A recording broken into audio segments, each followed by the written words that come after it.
ঝাড়খণ্ডে ভারতীয় জনতা পার্টির বিজেপি ক্ষমতায় এলে অনুপ্রবেশকারী বাংলাদেশিদের বের করে দেওয়ার হুমকি দিয়েছেন কেন্দ্রীয় স্বাস্থ্যমন্ত্রী ও বিজেপির সর্বভারতীয় সভাপতি জগৎ প্রকাশ নাড্ডা।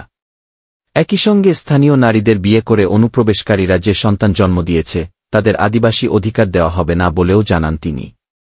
ভারতীয় সংবাদ সংস্থা এনআইএর প্রতিবেদনে বলা হয়েছে, গত শনিবার ঝাড়খণ্ডের পালামৌতে আয়োজিত এক জনসভায় নাড্ডা কথা বলেন। এ সময় জগৎ প্রকাশ নাড্ডা ঝাড়খণ্ডে ক্ষমতাসীন জনমুক্তি মোর্চা ও কংগ্রেসের জোট সরকারকে রাজ্যে বাংলাদেশি অনুপ্রবেশকারীদের জন্য দায়ী করেন এবং বিজেপি অবৈধ অভিবাসীদের বিরুদ্ধে কঠোর ব্যবস্থা নেবে বলে ঘোষণা করেন।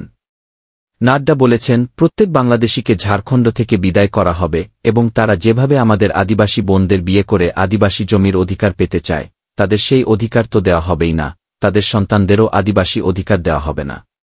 নাড্ডা ঝাড়খণ্ডে ক্ষমতাসীন জেএমএম কংগ্রেস সরকারের সমালোচনা করে অভিযোগ করেন, বেকার ভাতা, সরকারি চাকরি এবং নারীর অগ্রগতির জন্য আর্থিক সাহায্যের মতো গুরুত্বপূর্ণ প্রতিশ্রুতি পূরণ করতে ব্যর্থ হয়েছে এই সরকার। এর আগে কেন্দ্রীয় সরকারের স্বরাষ্ট্রমন্ত্রী ও বিজেপি নেতা অমিত শাহ বাংলাদেশি অনুপ্রবেশকারী ইস্যুতে ঝাড়খণ্ডের সরকারের ব্যাপক সমালোচনা করেন। তিনি ঝাড়খণ্ডের জেএমএম কংগ্রেস সরকারকে দেশের সবচেয়ে দুর্নীতিগ্রস্ত সরকার বলে অভিযুক্ত করেন। তিনি জনগণের প্রতি এই সরকারকে ক্ষমতা থেকে সরানোর আহ্বান জানান।